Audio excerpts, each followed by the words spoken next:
The horse went down hard on the edge of Santa Fe, and for one long second, the desert forgot how to breathe.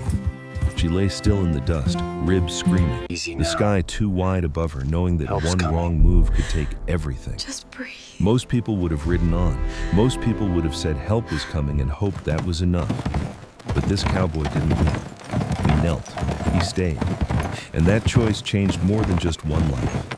What happens next will make you believe in quiet miracles and second chances for the forgotten. Change the dressing Before we twice a day, begin, morning tell me and where night. you are watching from. You should be all right. Drop your country in the comments below. And if you believe no child or animal should ever face fear alone, hit subscribe now and share this story with someone who needs hope. Santa Fe sat at the edge of a wide, unforgiving country. A city of low adobe lines and sun-bleached angles that looked as if it had been pressed into the earth by centuries of heat.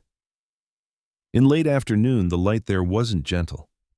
It was sharp, almost metallic, turning every rooftop and cottonwood leaf into something bright enough to squint at. The air carried that dry, peppery smell of sage and dust. Even in winter, it could feel like a furnace when the wind stopped, and when the wind returned, it arrived like a blade, cold, fast, and mean, cutting through denim and stubbornness alike. On days like this, the sky seemed too big, too clean, too indifferent, and the land beyond the last outskirts of town spread out as if daring a person to make a mistake. Elias Crowley had learned to read that kind of weather the way other men read newspapers. 34 years old and already worn in the places that mattered, he rode with a posture that looked relaxed until you noticed how ready it was to change. He wasn't tall in a storybook way, but he carried a long-armed, rangy strength that made height irrelevant. His face was angular and sun-scored, cheekbones cut clean, nose slightly off-center from a break that had healed without much pity. A trimmed dark beard lined his jaw, more shadow than flourish, and his eyes, gray with a hint of storm, held the steady caution of someone who had been surprised once and decided never to be again. People in town said he was quiet. That was true, but it wasn't shyness. Elias spoke the way a man spends water in the desert, carefully, only when it counted.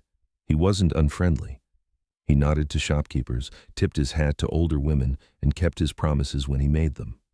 But he didn't linger.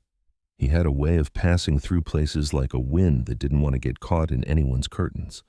A lot of that, if you asked the wrong person, traced back to a winter 5 years ago. A cattle truck had lost control on black ice.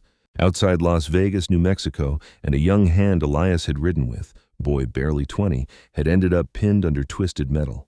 Elias had tried to pull him free and failed. The boy's last words were a joke he didn't finish. Elias never talked about it, but the shape of that failure stayed with him. It made his hands more careful. It made his choices harder. It made him the kind of man who watched shadows twice and listened for sounds most people dismissed. His horse, a bay gelding named Juniper, moved with a steady, efficient gait, ears flicking back and forth like small antennas tuned to danger. Juniper was older, 12, maybe 13, broad through the shoulder, with a black mane that fell in a natural, unbothered wave.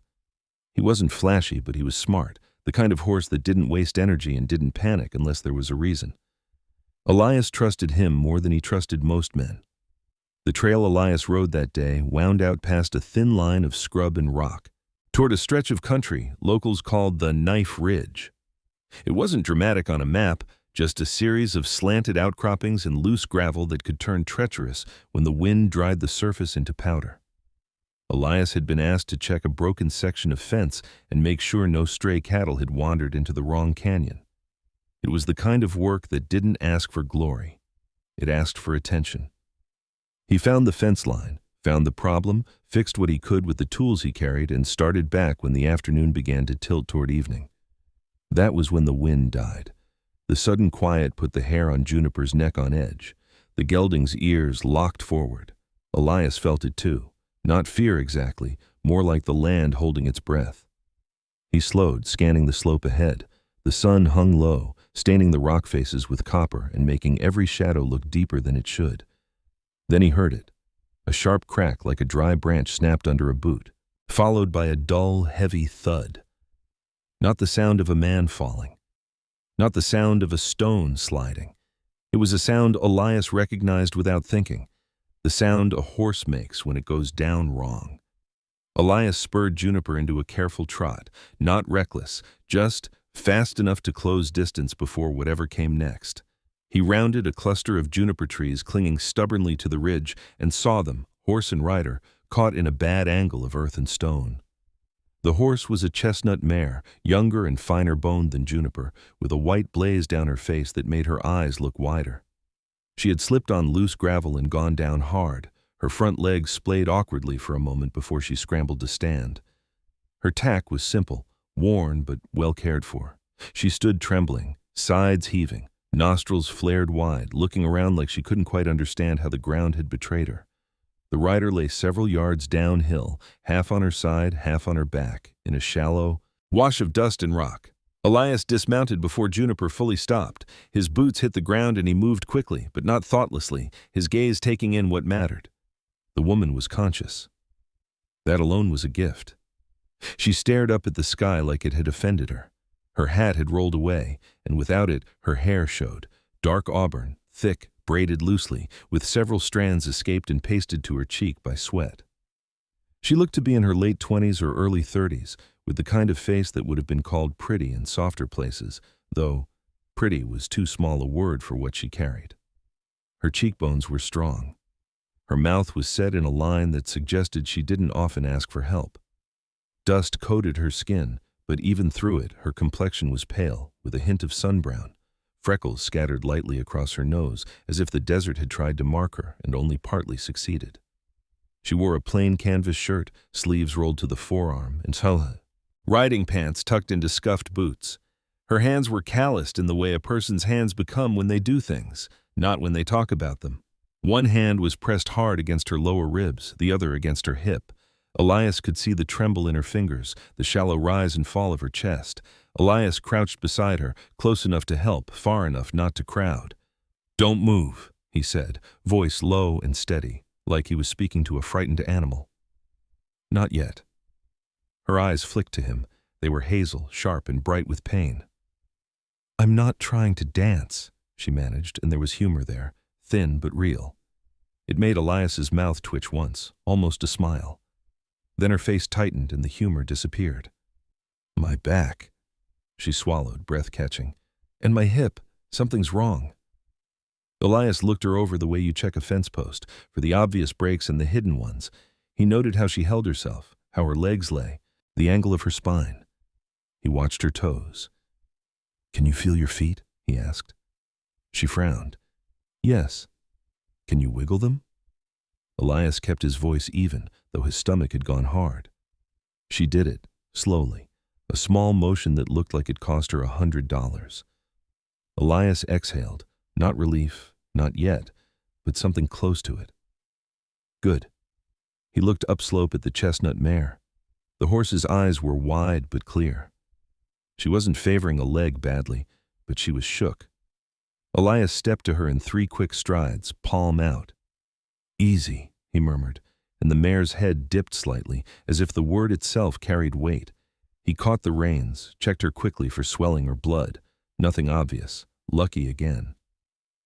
When he returned to the woman, she was watching him like she was measuring what kind of man he was by the way he touched a horse.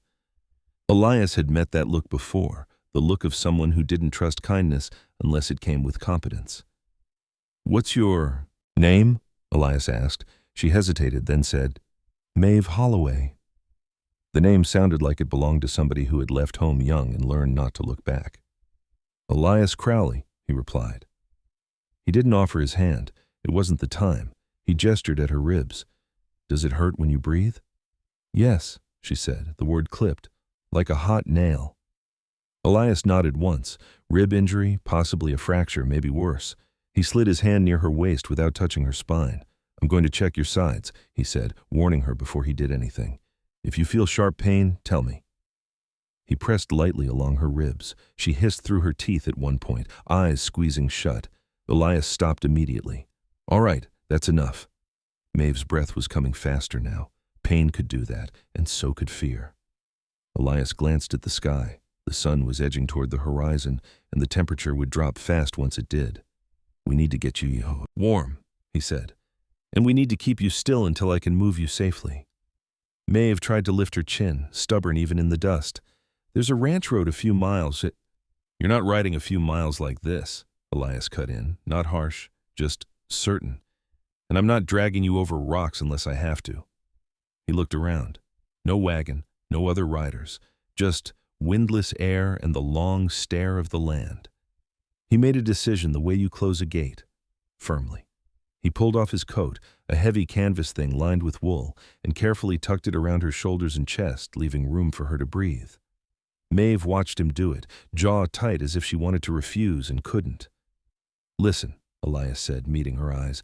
If your spine is hurt, moving wrong can make it permanent. I'm going to stabilize you here. Then I'll figure out how to get you to Santa Fe before dark eats the trail. You with me? Maeve's throat bobbed as she swallowed. For a kiss on tete. Second, she looked younger, stripped of whatever armor she carried. Then her gaze steadied again. I'm with you, she said, but don't talk to me like I'm fragile. Elias gave a quiet breath that might have been a laugh if he let it. Ma'am, he said, right now you're tougher than most men I know. He nodded at her hip. But your bones don't care about pride. That earned him a short, pained exhale from her that sounded suspiciously like a chuckle. Then her face tightened again as another wave of pain rolled through. Elias shifted, scanning for materials, branches, straps, anything. His eyes landed on the saddle still on the mare. He could use it for support. He could use his own gear. He could build a makeshift brace. He could keep her alive through the night if he had to. The wind finally returned, cold as a warning. It rattled the juniper needles and lifted dust in thin spirals that danced like ghosts. Elias looked at the ridge above them, then back. At Maeve. In the failing light, her freckles looked like tiny constellations scattered across her nose, stars that had fallen to earth and refused to leave. All right, Elias said, voice calm as stone. We're going to do this the hard way, but we're going to do it. Maeve's eyes held his. I don't have another choice, she whispered. Elias didn't correct her. He simply reached for his saddlebag and began to work because the desert didn't reward speeches. It rewarded the hands that didn't shake. Elias worked with the quiet efficiency of a man who understood that speed was not the same as haste. He moved Maeve's coat higher over her shoulders, careful not to jostle her spine, then slid the saddle from the chestnut mare with a practiced lift that spared the animal's back. The mare stood close, head low, eyes rolling now and then toward Maeve as if she were checking the count of a herd that had suddenly lost one. She was young, 4, maybe 5, sleek through the barrel, with a nervous energy that hadn't yet learned the long patience of work. Elias noticed the faint scrape along her foreleg, already swelling. Not catastrophic, but it would ache. He stroked her neck once, slow and steady, until the muscle under his palm stopped quivering.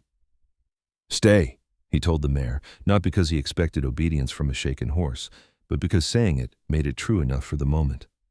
He anchored the reins to a scrubby juniper trunk and returned to Maeve with the saddle, balanced against his hip. She watched him approach with a look that mixed pain and appraisal. You've done this before, she said, not a question. I've been near it, Elias replied. He knelt beside her, placing the saddle on its side near her hips so the leather and tree could serve as a brace rather than a burden. I'm going to build you something to keep your back from twisting. It won't be comfortable. Maeve breathed out through her nose, a tight sound. Comfort feels like a rumor right now. He cut a length of leather from a spare strap and threaded it through the saddle rings, fashioning a crude lattice that would hold firm without pressing where it shouldn't. From his saddlebag, he pulled a wool blanket, folded it thick, and slid it under Maeve's side with incremental movements, narrating each one so she could brace herself. The land listened, the way it always did, without offering approval or objection. As he worked, Elias kept talking. Not to distract her, but to anchor her. If the pain spikes, say so. If your feet go numb, say so. If you feel sick, say so. He paused, met her eyes. Nothing heroic about silence. Maeve nodded once. Sweat beaded along her hairline despite the cooling air. Her freckles stood out stark against skin gone pale. I don't make a habit of pretending, she said. It usually costs more later. That's a truth you learn young or learn the hard way, Elias said. He cinched the last strap, firm but not tight, then tested the brace with a careful press. Maeve hissed, then steadied. Her breathing found a rhythm again. The wind returned in earnest, combing the ridge with cold fingers. Elias rose and scanned the country. To the west, the sun slid behind a wall of stone and scrub, leaving the sky bruised purple. The ranch road Maeve had mentioned lay somewhere beyond the dip of the land, out of sight and likely out of reach until morning. Elias made the decision without ceremony. "We're staying put tonight," he said. "I'll keep you warm and stable. At first light, we move." Maeve swallowed. "If you think that's safest." "I do." She held his gaze for a beat, then looked away, jaw set. Trust, Elias knew, wasn't a switch you flipped. It was a muscle you trained. He built the fire with the thrift of someone who had learned to make heat without announcing it to the world. Dry twigs, a bit of sage, a spark sheltered by his hands until flame took. The fire stayed small, a breathing thing rather than a beacon. He positioned it so the heat washed over Maeve without licking too close to her clothes, then fed it in patient increments. When he turned back, Maeve's eyes were closed, not asleep, just resting in the narrow margin pain allowed. Elias checked her pulse at the wrist, light pressure, counting, fast but steady. He tucked the blanket tighter and adjusted the brace a fraction. Her eyes fluttered open. "Don't," she murmured. "I'm here." "I know," he said. "Just making sure you stay that way." Juniper shifted behind him, stamping once. Elias glanced back. His gelding stood with his head high, ears pricked toward the draw below. Elias followed the line of his attention and listened. Somewhere down the slope a dog barked, a short, sharp sound, then another, closer. Elias's hand moved to his rifle by habit, not alarm. He whistled low, a note that carried without traveling far. The barking stopped. Footsteps followed, careful, unhurried, the kind that belonged to someone who knew where to put weight. A man appeared at the edge of the firelight, hands visible, hat pushed back to show a face lined by sun and worry. He was broad through the chest, with a graying beard cut square and a nose that had been broken more than once. His coat hung open, patched and clean. The dog trotted at his heel, a black and tan mutt with one white sock and eyes too bright for his age. "Evening," the man said, voice roughened by years of wind. "Name's Tom Calder. Saw the horse go down from my fence line. Figured someone might need help." He nodded at Maeve, his expression sobering. "Looks like you were right." Elias stood, easing the rifle away from his body to show he had no quarrel. "Elias Crowley," he said. "She's hurt. Spine, maybe. We're holding until morning." Tom crouched near the fire, keeping his distance, eyes assessing without prying. He had the look of a man who'd raised stock and children with the same blunt patience. "I've got a wagon," he said. "Ain't pretty, but it rides steady. Road's rough after dark, though." Elias waited. The wagon could help, or it could turn a manageable injury into a sentence. He looked to Maeve. "How's your feeling?" he asked. "Like someone's driving nails where they don't belong," she said, opening her eyes. "But I'm clear." Tom's dog sniffed the air, then sat, tail thumping once.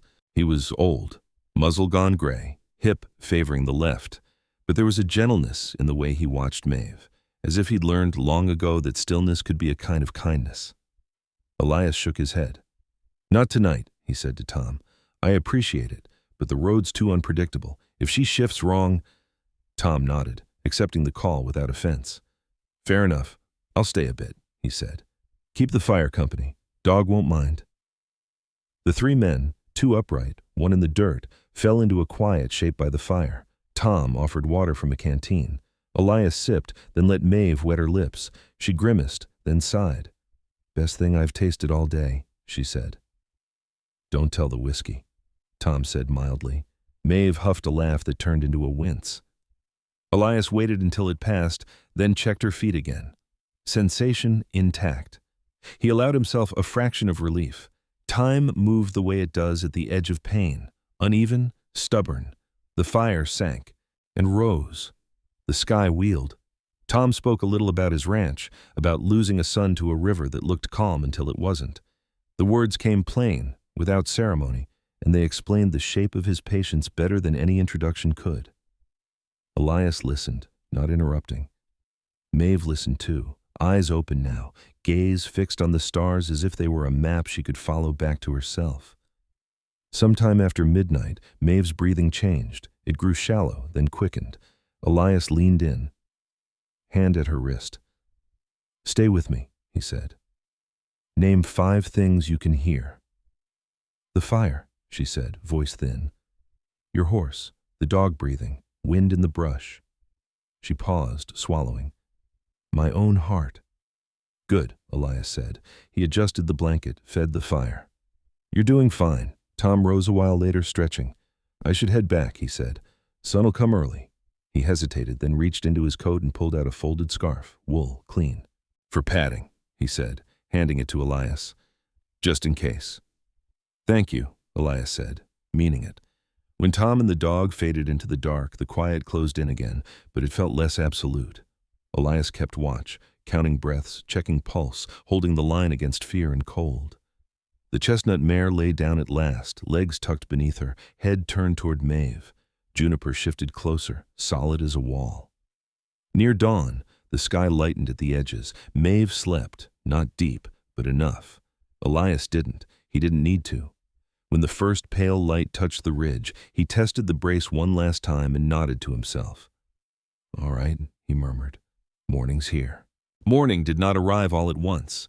It seeped into the draw in thin, cautious bands of light, touching stone before skin, warming the edges of the world before it dared to change anything at the center. Elias took it as permission, not invitation. He rose from his crouch without stiffness, the way men do when they have learned not to argue with their bodies, and checked Maeve before he allowed himself a deeper breath. Her color had returned enough to be noticeable. Not healthy, not yet, but no longer the grayish cast of a body negotiating with shock.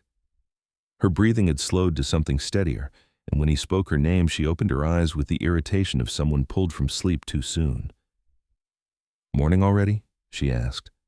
"It's thinking about it," Elias said. He placed 2 fingers at her wrist, counted again. "Better. Any numbness?" "No."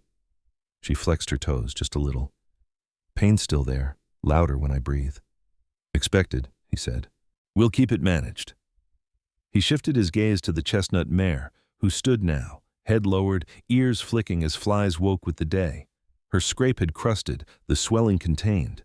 She would carry weight if asked, but Elias had no intention of asking more than necessary. He broke down the fire, scattering ash and stamping embers until nothing glowed. The land, newly awake, smelled different, cooler, mineral, with the faint sweetness of crushed grass. Elias laid out his plan quietly, more for himself than Maeve. "We're not riding you," he said. "We're going to move you a short distance to the ranch road. Tom's wagon will meet us there. Smooth boards, slow pace. We'll brace you tight." Maeve listened, jaw set, then nodded. "Tell me what to do." "That's the easiest part," Elias said. "You don't do much." He built the carry the way he'd learned to build everything that mattered, with what he had and respect for what could go wrong. Using the saddle tree as a rigid base, he lashed 2 long branches along either side to keep Maeve's torso from rolling.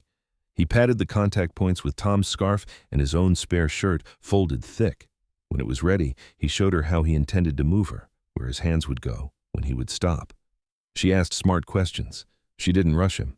Juniper stood like a post while Elias hitched the makeshift sled behind him with a length of rope, leaving enough slack to absorb jolts. Elias would walk, guiding, taking weight when the ground turned ugly. The chestnut mare followed loose, unburdened, as if she understood that today wasn't about her pride. They moved inches at first, Elias counting under his breath, Maeve focusing on the horizon to keep from anticipating pain. When it came, and it did, it arrived in sharp flashes that stole air. Elias stopped each time without being told, waited until her breath found its way back. Progress measured itself not in distance, but in restraint. The ranch road appeared like a promise that had learned to keep quiet. By the time they reached it, Elias's shoulders burned and Maeve's voice had gone hoarse. Tom Calder waited there, wagon angled to offer the gentlest incline. He wore the same patched coat, hat brim shadowing eyes that missed nothing.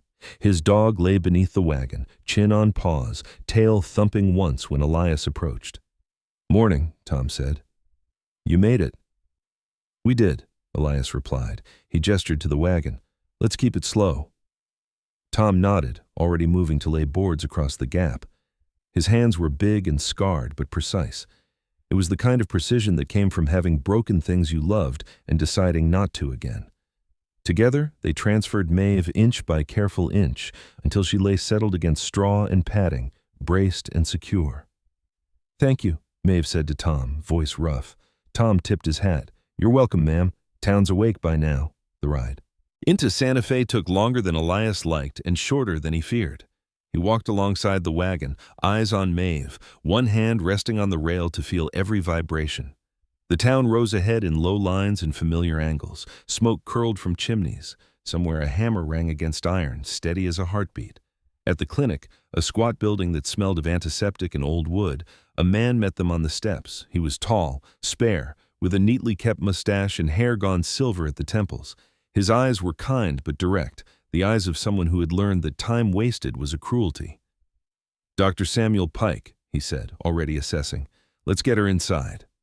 Inside, the light softened. Elias stood back as instructed while the doctor and a nurse, young, quick, hair pinned tight, worked.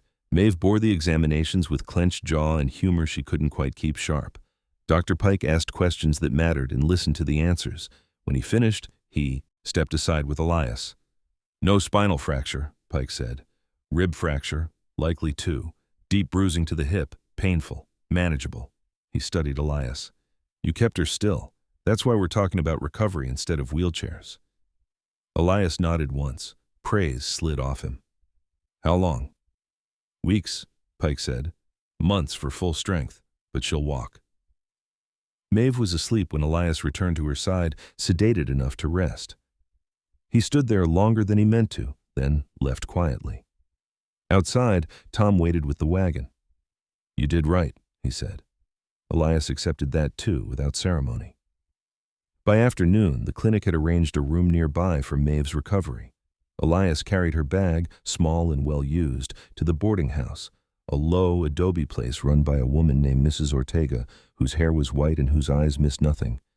She sized Elias up in one glance and decided he was acceptable. "She'll be fed," Mrs. Ortega said. "She'll be watched." "That's all I ask," Elias replied. He intended to leave then. That was his habit. Deliver what you promised and move on before gratitude grew complicated. He stepped into the street, the town's noise settling around him like a coat he wasn't sure fit. He walked as far as the livery before he stopped. The horse in the far stall lifted its head at his approach. Not Juniper. This one was a roan gelding, younger, with a white mane and an expression that suggested he'd learned patience the hard way. He bore a scar along his flank, the hair grown back wrong. Elias rested his hand on the stall door, feeling the grain of the wood, thinking of mornings and lines he'd held through the night. He turned back. When he returned to the boarding house, Mrs. Ortega raised a brow. Elias met it without apology. "I'll take a room," he said. "For a bit," she nodded. "Dinner's at 6.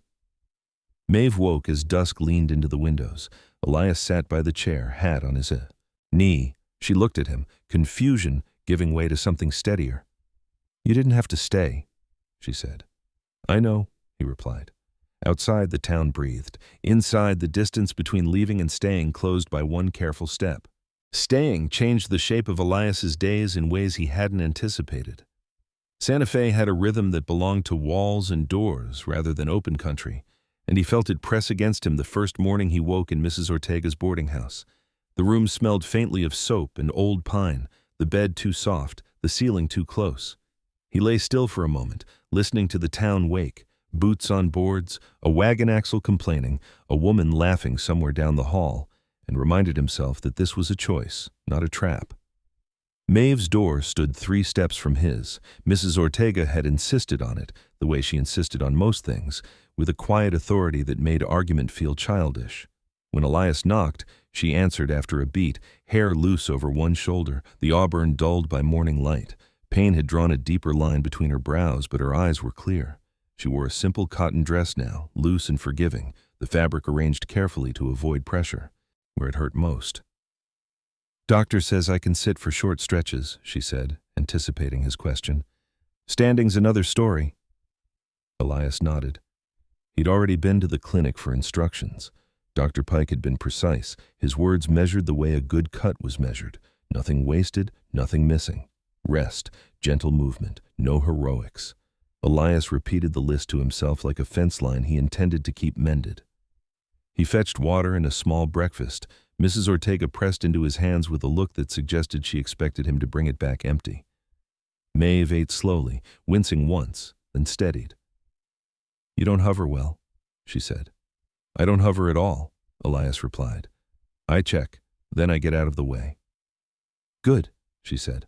"I don't like hovering either." They learned each other in increments. Elias learned that Maeve had a way of listening with her whole face, eyes narrowing not in suspicion but in focus. He learned that she hated being carried more than the pain itself and preferred to negotiate with furniture rather than accept help too quickly. Maeve learned that Elias noticed details without remarking on them, the way a chair leg caught on a floor seam, the way her breath shortened when she reached too far. He intervened with a hand or a word only when necessary, and even then he did it like an equal, not a rescuer. Outside, Elias kept busy. He checked on Juniper at the livery, brushed the dust from the gelding's coat until it shone dull and honest. Juniper accepted the grooming with the patience of an animal that knew routines could be trusted. The chestnut mare had been stabled as well, her scrape healing clean. Elias paid the fees with money he hadn't planned to spend and didn't begrudge. On the third day, a man approached Elias while he worked near the corral. He was younger than Elias by a handful of years, with a narrow face and a habit of pushing his hat back when he thought too hard. His beard came, in uneven, as if he hadn't decided whether to keep it. "Name's Cole Ransom," he said, offering a hand. His grip was firm, a little eager. "I run errands for the clinic sometimes. Doc said you might need help." Elias shook his hand. "Appreciate it," he said. He took Cole's measure quickly. Cole had the look of someone who wanted to be useful more than he wanted to be admired. That counted for something. Cole did what he said he would. He fetched supplies, ran messages, didn't linger. He talked when spoken to, mostly about horses and the way Santa Fe was changing, how more people were passing through than staying. There was a restlessness in him, the kind that came from growing up in a place that taught you to leave. Maeve noticed Cole, too. When Elias returned with bandages one afternoon, she raised a brow. "You collect strays?" she asked. "Only the competent ones," Elias said. She smiled, then sobered as a spasm of pain crossed her face. Elias waited it out, with her, counting breaths, hand steady at her elbow. When it passed, she said quietly, "You don't flinch." "Flinching doesn't help," he said. He meant more than pain. The days layered themselves. Maeve walked the length of the room and back with Elias at her side, not touching unless asked. She learned the exact angle that spared her ribs, the pace that didn't steal air. Dr. Pike visited, approved, adjusted. He spoke to Maeve like an adult, which she appreciated. "You'll be tempted to do more," he said. "Don't. Healing is work. Treat it like one." One evening, as the sun bled into the street and the town softened, Maeve asked Elias about the scar on his nose. He hesitated, then told her the short version: a winter road, a truck, a boy who hadn't finished his joke. He didn't dramatize it. He didn't have to. The weight of it settled between them, heavy but honest. "I don't stay because it always turns out right," Elias said. "I stay because leaving at the wrong moment costs more." Maeve absorbed that. Later, when pain kept her awake, she spoke of her own leaving, of a job she'd quit after being told to wait her turn by men who mistook patience for obedience, of riding west because motion felt safer than stillness. Elias listened, the way he had learned to listen when the land spoke. A week in, Maeve insisted on stepping outside. The boarding house steps were shallow but treacherous. Elias positioned himself where gravity would forgive them both if it had to. She stood there, breathing the town air like it was something earned. A dog trotted past, Mrs. Ortega's, a sandy-colored thing with a crooked tail and a cheerful disregard for decorum. Maeve laughed, then caught her breath, but the laugh stayed. "You'll get there," Elias said. "I know," she replied. "It's the getting that matters." They returned inside before the light left entirely. That night, as Elias sat in the chair and watched the lamplight warm the walls, he understood something he hadn't named before. Staying wasn't a pause in his life. It was a direction. He didn't know where it led. He only knew that for once, he wasn't measuring the distance to the exit. When Maeve slept, he stepped into the hall and closed the door softly. Mrs. Ortega looked up from her ledger. "You're good for her," she said, not unkind. Elias considered the words, then nodded. Outside, Santa Fe settled into itself. Inside, a man learned that the cost of staying was time, and that the return was something steadier than relief. Recovery did not announce itself. It arrived the way weather did in Santa Fe, incremental, almost polite, until one day you realized the air had changed and you were standing in it without shivering. Elias noticed the shift before Maeve did, not because he watched her more closely, but because he watched the small margins where pain loosened its grip. The way she reached for a cup without bracing her other hand, the way her breath no longer caught every time she laughed, the way she stood a fraction longer at the window, weight distributed instead of guarded. That morning the sky was a high unbroken blue, the kind that made promises it didn't always keep. Elias returned from the livery with dust on his boots and the smell of hay clinging to his jacket. Juniper had been restless, eager to move, as if the gelding sensed that waiting was nearly done. Elias brushed him longer than necessary, feeling the warmth under the coat, the solid certainty of muscle and bone. When he finished, he rested his forehead briefly against the horse's neck. Juniper exhaled, slow and deep, forgiving the delay. Back at the boarding house, Maeve was already dressed, not the loose recovery dress this time, but trousers and a soft flannel shirt, sleeves rolled. She stood by the table, hands flat, testing herself. Her hair was braided tighter than usual, the practical choice of someone planning to do more than sit. "You're up early," Elias said, keeping his tone neutral. "So are you," she replied. She looked at him, searching his face for permission he had not offered and would not need to. "I want to walk to the courtyard." "That's farther than yesterday." "I know." He considered the request the way he considered a difficult trail, by measuring the slope, the footing, the cost of a misstep.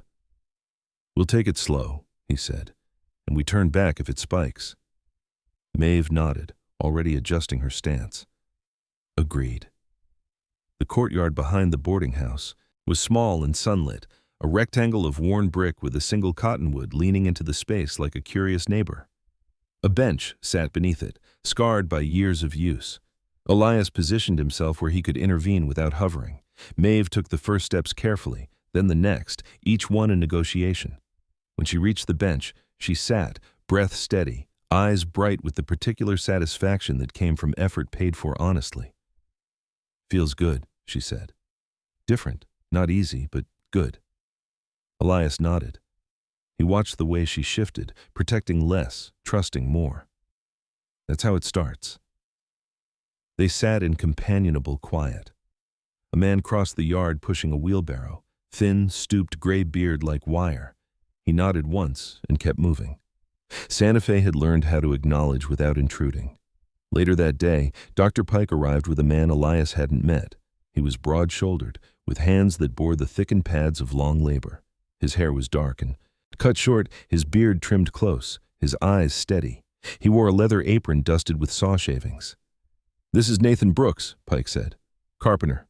Builds braces that last." Nathan inclined his head toward Maeve. "Heard you took a fall," he said, voice low, respectful. "Doc asked me to make something that'll help when you're up more." Maeve appraised him, then nodded. "I don't like feeling fragile." Nathan's mouth twitched. "Then we'll make it strong." He took measurements with care, explaining each one, and sketched a simple support that would stabilize her ribs without limiting movement. Elias watched, impressed by the man's economy. No wasted gestures, no unnecessary talk. When Nathan finished, he packed his tools with the same deliberation. "I'll bring it by tomorrow," he said. "You do the work. It does the rest." As evening came on, Cole Ransom stopped by with a parcel from the clinic. He'd shaved, the uneven beard gone, his face looking younger for it. "Figured I'd clean up," he said with a half smile. "Doc says appearances matter when you're trying to convince folks to rest." Maeve laughed, then winced, then laughed again. Elias noted the sequence and filed it away. Cole lingered just long enough to be useful, then excused himself. He had learned, perhaps, that usefulness included knowing when to leave.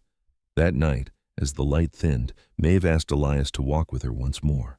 They went no farther than the end of the block. The street was alive with small sounds, cutlery, conversation, a distant fiddle. Elias matched his pace to hers, neither urging nor restraining. When they turned back, Maeve leaned against the wall, breath measured. "I used to think strength was speed," she said. "How fast I could get away from something." And now? Elias asked.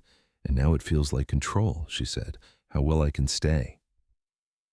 The next days brought more of the same, which was to, say, progress disguised as routine.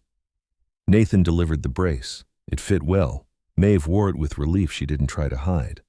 Elias returned to light work, helping at the livery, mending tack, earning his keep in ways that didn't demand too much from anyone. Mrs. Ortega pretended not to notice and fed him anyway. On the 5th afternoon, Maeve surprised him. I want to see my horse, she said. That's not a short walk. I know. Elias studied her. The color in her face was good. Her eyes were clear. The brace sat right. He nodded. We'll take the long way. At the livery, the chestnut mare lifted her head at the sound of Maeve's voice. She nickered, soft and uncertain, then stepped closer. Maeve rested her forehead against the horse's neck, careful of her ribs. The mare breathed her in, then stilled. It was a small reunion, private and complete. She blames herself, Maeve said quietly. Horses don't blame, Elias replied. They remember. Maeve smiled at that. She stroked the mare's blaze, fingers gentle. So do we. As they turned to leave, a man blocked the doorway. He was tall, lean, with a neatly groomed beard and a smile that didn't reach his eyes. His coat was fine, his boots new. He carried himself like someone used to rooms making space for him. Maeve, he said, voice smooth. I heard you were hurt. Elias felt the shift before Maeve spoke. Her posture stiffened, not with pain, but with recognition. Caleb Ward, she said. The name carried weight she hadn't put down.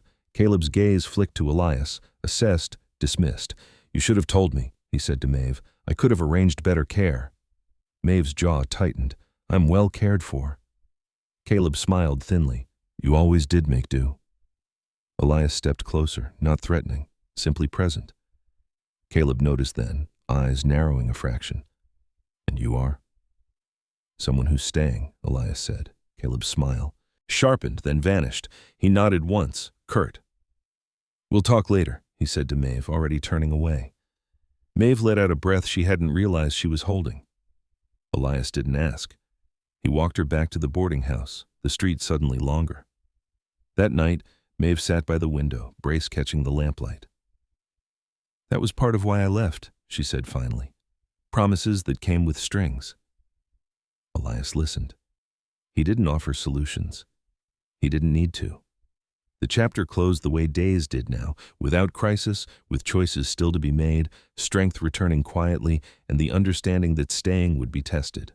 Caleb Ward's reappearance did not linger in the room the way a storm did. It lingered the way a fine dust did, settling into corners and refusing to be swept away by simple acts. The morning after he left the livery doorway behind him, Santa Fe woke bright and ordinary, and that ordinariness made the memory sharper.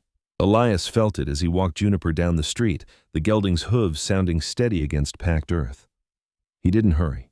He didn't slow. He let the day keep its pace.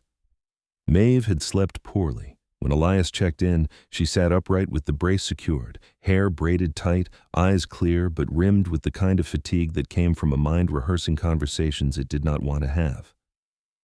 Mrs. Ortega set down a plate without comment and left the door open an inch, a courtesy that meant privacy rather than intrusion.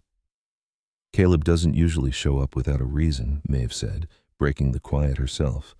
He prefers to arrange things from a distance. Elias leaned against the wall, arms loose at his sides. What does he want?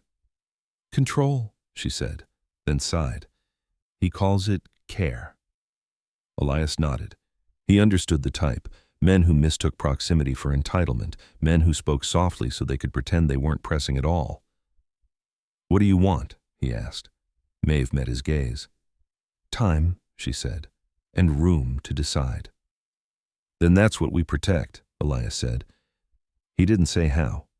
He didn't need to. The clinic was busier than usual that afternoon. A shipment had come in, and Dr. Pike moved with brisk purpose, coat flaring as he turned. He examined Maeve's ribs again, tested range and response. You're healing on schedule, he said. Keep the brace. Increase your walks by minutes, not miles. As they stepped outside, a voice called Maeve's name. A woman approached, shorter than Maeve, with dark hair pinned severely and a notebook clutched to her chest. She wore Tailored jacket that didn't quite belong to Santa Fe, shoes too polished for the dust. "I'm Lillian Cross," she said, offering a hand. "I handle accounts for Mr. Ward." Lillian's smile was practiced, her eyes sharp with calculation. She was efficient by nature, the kind of person who measured others by what they could be persuaded to do. "Mr. Ward asked me to check on you," she continued. "He's concerned." Maeve did not take the hand. "Tell him I'm recovering," she said evenly, "and that I'll contact him when I'm ready." Lillian glanced at Elias, assessing. "And you are—" "Someone helping," Elias said. Lillian's smile thinned, but she nodded. "Of course," she said. "We'll be in touch." She turned away, heels clicking with a certainty that irritated the street. Elias waited until she was gone. "We'll keep it simple," he said. "No meetings, no arrangements. If he wants something, it goes through you, Maeve." Considered that, then nodded. "Thank you." They walked home the long way. Santa Fe showed them its working face, smiths at anvils, children running messages, a man mending a roof with careful slowness. Elias took note of who watched and who didn't. He saw Caleb across the square once, speaking with a merchant, posture relaxed, smile easy. Caleb saw him too. Their eyes met, and Caleb's smile faltered just a hair. Elias did not look away. That evening, Maeve asked Elias about his past again, not the scar this time, but the choice that had kept him moving.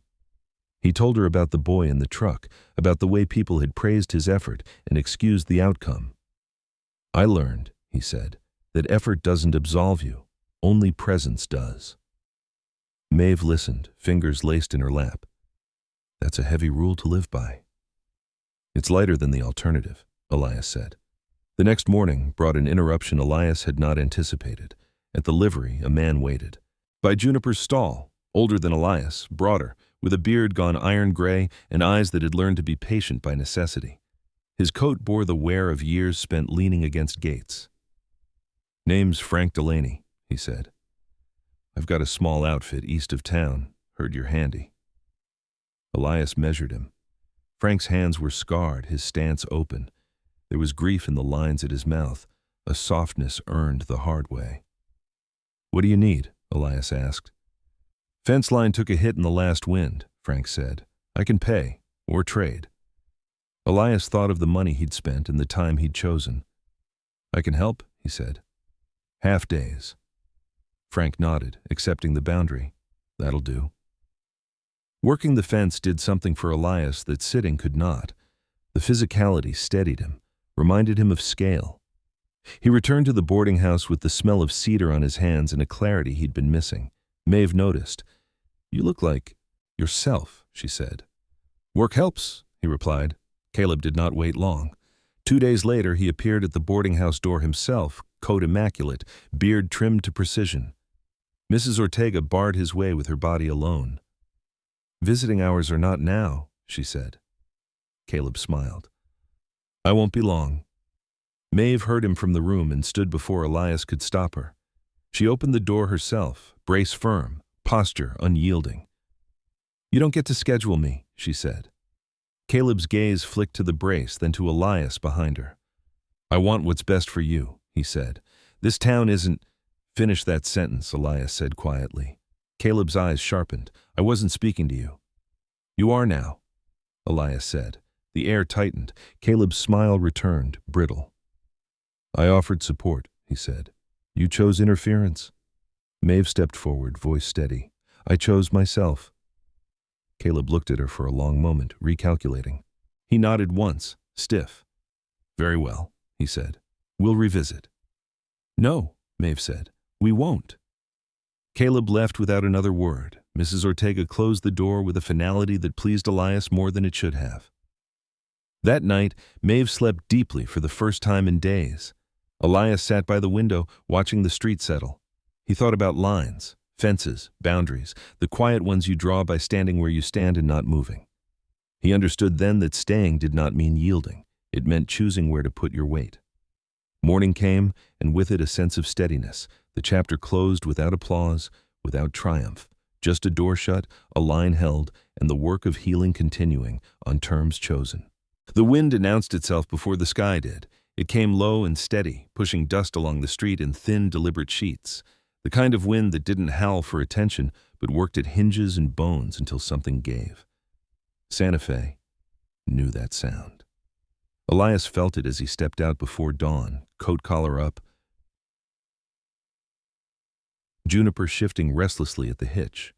The town was quieter than usual, as if it had decided to listen. At the boarding house, Maeve stood at the window with the brace secured beneath her shirt, watching the street change color. She no longer startled at weather. Pain had taught her how to measure threat without panic. When Elias knocked, she turned with a look that held resolve rather than question. "Frank's fence won't like this," she said. "No," Elias agreed. "But it'll tell us where it's weak." They set out together, Maeve riding in the wagon Frank Delaney had loaned, boards reinforced, padding doubled, Elias walking alongside with Juniper on a pony. Lead. Frank drove, reins loose but attentive, beard tucked into his coat, eyes narrowed against the grit. He had the posture of a man who'd learned to keep moving because stopping let the past catch up. A decade earlier, he'd told Elias, a fire had taken his eldest son and half his barn. Frank rebuilt slower than the town advised and sturdier than anyone expected. At the fence line east of town, the wind worried at loose wire and bowed posts. Elias set to work with Frank without ceremony, bracing, resetting, replacing what had failed. The labor warmed him from the inside, steadied his thoughts. Maeve stayed in the wagon at first, watching, offering observations with a sharp eye for pattern.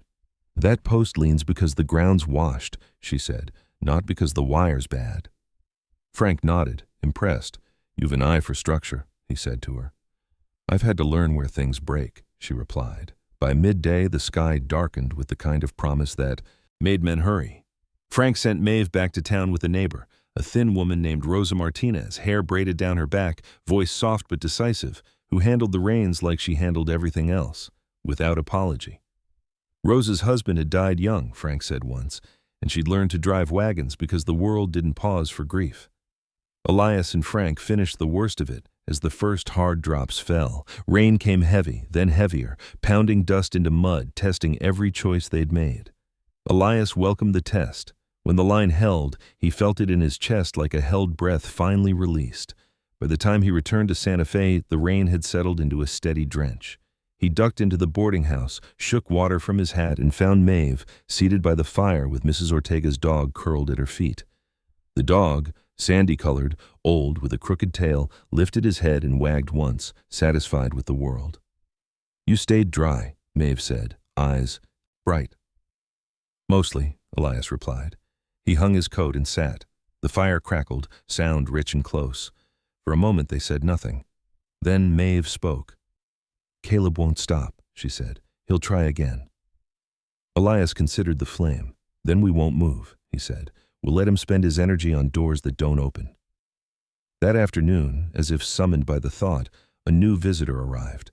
He introduced himself as Henry Bell, a deputy from the county, tall, lean, mustache neat, eyes carrying the wear of a job that asked him to be firm and fair in equal measure.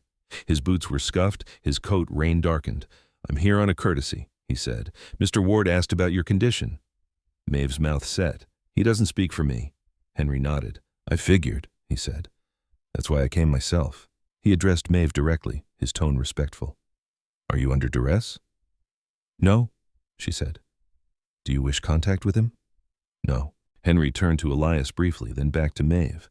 "Then that's the record," he said. "If he presses, it becomes something else." After he left, Maeve exhaled slowly. "Thank you," she said to Elias, though he hadn't spoken. "You did the speaking," Elias replied.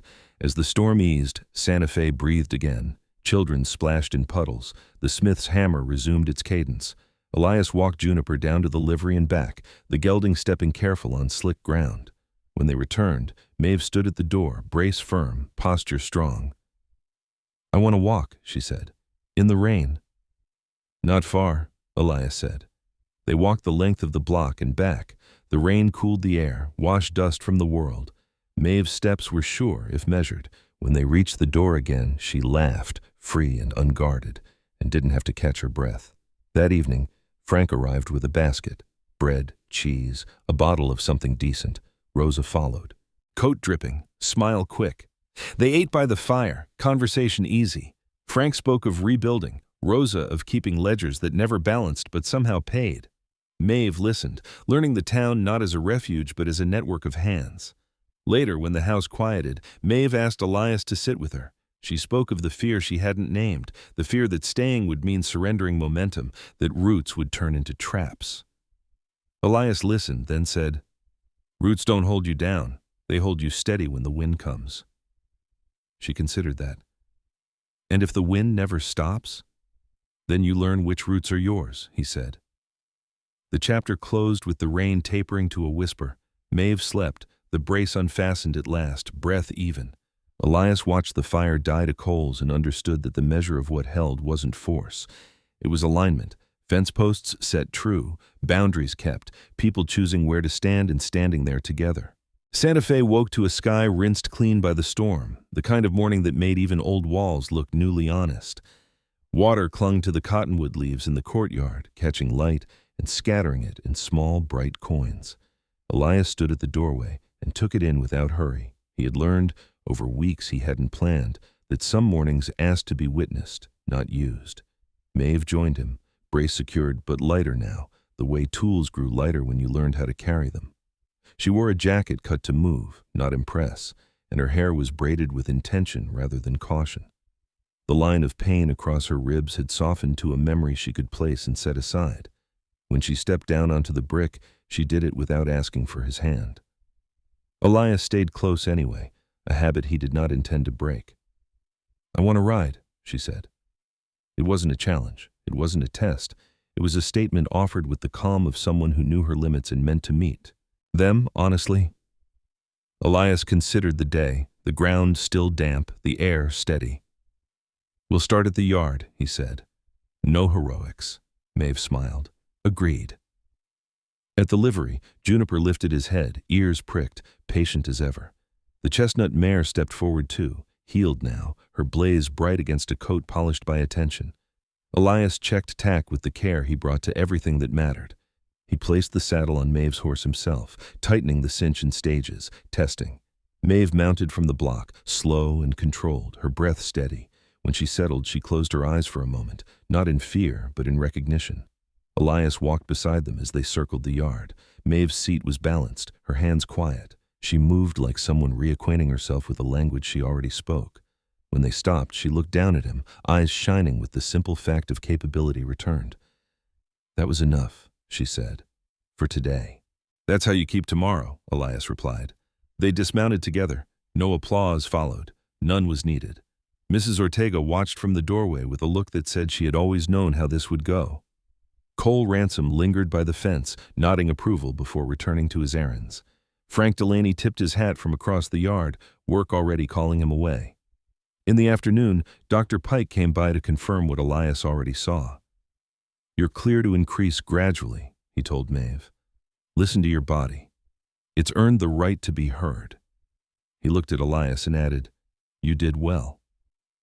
Praise still slid off Elias, but this time he caught a corner of it and let it stay. The matter of Caleb Ward resolved itself not with drama, but with absence.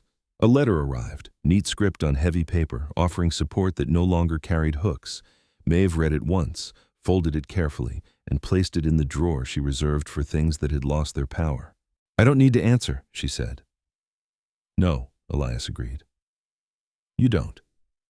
As evening gathered, Santa Fe did what it did best. It made space for living. A small gathering formed in the courtyard. Bread, cheese, a pot of stew that had been simmering all day. Rosa Martinez arrived with her sleeves rolled and a laugh that traveled. Nathan Brooks brought a bench he'd finished, smooth and solid, placed beneath the cottonwood where shade would find it in summer. Deputy Henry Bell passed through and tipped his hat, business concluded. Mrs. Ortega's dog claimed the best spot by the fire and refused to move. Elias watched Maeve move among them, careful but confident, a woman whose strength had been refined rather than diminished. She caught his eye across the courtyard and held it, not to ask, not to thank, but to acknowledge a shared truth. He felt it settle in him like a good fit. Later, when the noise softened and the night leaned in, Maeve joined him at the bench Nathan had built. The stars were sharp again, the storm's work complete. "I've been thinking about the road," she said. "About what comes next." Elias waited. He had learned when to be still. "I don't want to run," Maeve continued, "and I don't want to be owned by staying. I want to choose." She looked at him then, really looked. "I want to build something that lasts, horses, people who've been told to wait their turn, a place where strength isn't speed." Elias felt the weight of the words and their promise. "Santa Fe could use that," he said. "So could I," she replied, "with you." The simplicity of it struck him. No bargaining, no timelines disguised as vows. He nodded once, the way he always did when he meant something. "I'm here." They began with practicalities the next morning. A small parcel of land on the edge of town, neglected but sound. Frank knew the owner. Rosa knew the papers. Nathan knew how to build. Elias knew how to work. Maeve knew how to see what needed doing and when to let it rest. Juniper settled into a routine that pleased him. The chestnut mare took to the yard as if she'd been waiting for it all along. Weeks passed, marked by posts set true and rails planed smooth. Maeve rode every other day, listening to her body, trusting it. Elias took on half days beyond the yard when needed and returned before dusk. The town adjusted around them, as towns did when people showed up consistently. One evening, as the sun fell easy and the wind lay down, Maeve handed Elias a small, simple thing, a strip of leather braided tight. "For Juniper," she said, "and for you." He took it, surprised. "What for?" "So you remember," she said, "not the fall, the standing." He smiled, the expression rare enough to feel like a gift. He tied it to Juniper's tack and rested his hand on the gelding's neck. Juniper breathed out, satisfied. They stood together and watched the light leave the land. No one spoke. No one needed to. The road beyond the yard widened, not because it promised ease, but because it offered choice. Elias knew then that the storms would come again. Fences would fail, bodies would falter, and still, there would be mornings like this, built by hands that knew when to hold and when to let go. The chapter closed with work left undone and time enough to do it, a happy ending that did not shout, only endured. Sometimes miracles don't come with thunder or bright light. Sometimes they arrive quietly, in the form of someone who chooses to stay when leaving would be easier. This story wasn't just about a fall from a horse or a body learning how to heal. It was about how God often works through ordinary hands, steady hearts, and small decisions made in love. A pause instead of panic. A presence instead of a promise. A second chance offered when the world expects us to move on. In our daily lives, we all face moments like that, moments when someone near us is hurting, frightened, or forgotten, and we may not be able to fix everything, but sometimes staying, listening, showing up, that is the miracle God asks us to be. If this story touched your heart, let it remind you that no pain is unseen and no act of kindness is wasted. God walks with those who walk with others, and even in the harshest deserts of life, grace can still take root. Before you go, I invite you to do 3 simple things. Share this story with someone who needs hope today. Leave a comment and tell us what this story meant to you or where you're watching from. And if you believe in quiet miracles, second chances, and stories that heal the heart, please subscribe to this channel. May God bless you and your loved ones. May He protect every child, every animal, and every soul who feels alone tonight. And may you never underestimate the power of staying when love calls you to. Amen.